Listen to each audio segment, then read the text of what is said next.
Alrighty, today is Friday, May 31st. We are already at June, believe it or not. Vacation Bible School is right around the corner. And so if you've got people, bring them, invite them, get them here. We're looking for a great week of Vacation Bible School in just a couple of weeks. Today's word for you today, the passage they chose for us is Proverbs 18, verse 22. And here's what it says. It says, "He who finds a wife finds a good thing and obtains favor from the Lord." And when I looked at this, my thought was, how do I be that good thing? And that's really what I want to be. I want to be that good thing. And so we're going to look at some principles that God calls us all to being that person. And so we're going to take a look at what it means to be that godly person that can be counted as that good thing. And I think this applies to all of us. And we can learn maybe a few lessons here for each and every one of us. So the first thing about being a godly person is we're called to love unapologetically, robustly, unwavering, love for God, love for others. We need to look and see, how did Christ love?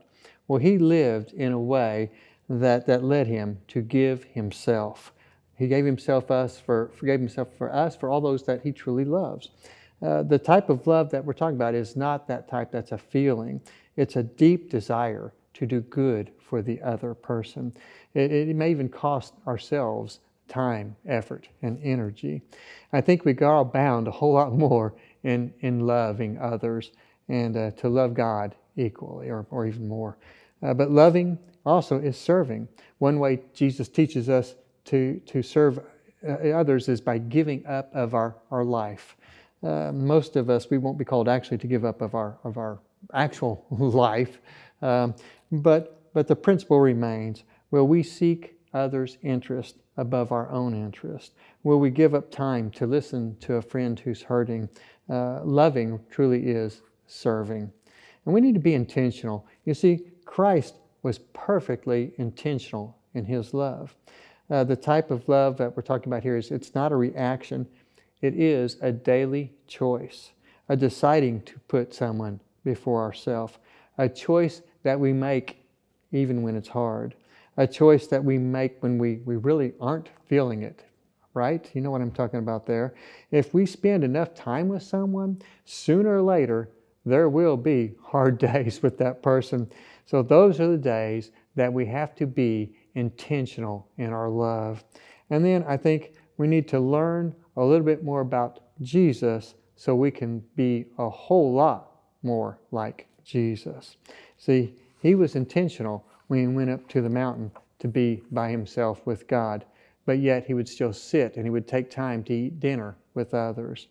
He worked tirelessly. He worked to the point that even his disciples, when they were at the garden, they were sleeping and they couldn't match the pace of Jesus and the way he worked. He played with little children, and yet he took time to cast out demons. He spoke tenderly to a shamed woman and called out religious men. You see, he was able to put together the traits that you and I would often think that are mutually exclusive, and yet live them out in his life. There's a song, the lyrics to it are this. It says, "I want to be a little more like Jesus and a little less like me." I love that. I love the way that song title goes. But Jesus took ownership of his life. He wasn't passively living. He purposefully lived for others. So how can we do that?